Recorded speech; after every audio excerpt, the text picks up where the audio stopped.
ગામઠી રસોડામાં આપનું સ્વાગત છે। તો વ્રત ચાલી રહ્યા છે અને આપણે બનાવીશું ફરાળી રેસીપી। તો ચાલો આપણે બનાવવાનું શરૂ કરીએ।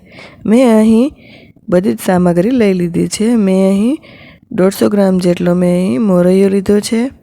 ત્યારબાદ સિંગ પીસેલી, આખું જીરું, સ્વાદ પ્રમાણે મીઠું, એક મરચું લીલું કાપેલું, થોડા એવા કાજુના ટુકડા અને થોડી એવી કોથમીર ને એક મોટો ગ્લાસ જેટલો મેં અહીં છાશ લીધી છે ખાટી।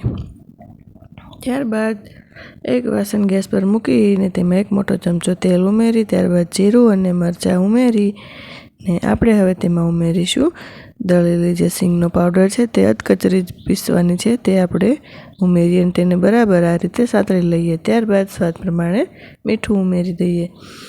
ત્યારબાદ આપણે તેમાં ઉમેરીશું ખાટી મેં અહીં જે છાશ લીધી છે તે આપણે ઉમેરીશું। તમારે જો છાશ થોડી એવી ઘટે તો ઉપરથી થોડું એવું પાણી પણ ઉમેરી શકાય છે। તો હવે આ બધું સારી રીતે મિક્સ થઈ ગયું છે અને હવે મેં જે અહીં મોરૈયો લીધો છે તે આપણે તેમાં ઉમેરી દઈશું। તો ઉપવાસમાં કે ફરાળમાં પણ લઈ શકાય છે આ। તો હવે આપણે ડીશ ઢાંકીને જોઈ લઈએ તો અહીં સરસ એવી છાશમાં બફાઈ ગયો છે મોરૈયો। તો અહીં સરસ એવું ફરાળ આપણું તૈયાર થઈ ગયું છે અને હવે આપણે ઉમેરીશું ઉપરથી કોથમીર। આ ફરાળ બનતા 5 જ મિનિટ લાગે છે ને સ્વાદમાં પણ ખૂબ સરસ લાગે છે। તો અહીં મેં એક બાઉલ લઈને તેમાં તેલથી આ રીતે આપણે ગ્રીસ કરી લઈએ। તમને જો મારી વાનગી ગમી હોય તો મારી ચેનલને લાઇક, શેર અને સબસ્ક્રાઈબ જરૂરથી કરજો।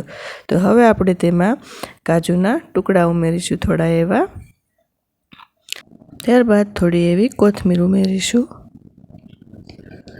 તો હવે આપણે તેમાં ઉમેરીશું જે આપણે ફરાળી રેસીપી બનાવી છે તે તેમાં આ રીતે ઉમેરી દઈએ ને બરાબર સેટ કરી લેવાની છે આ રીતે ઉપરથી ચમચાનો પ્રેસ કરીને આ રીતે।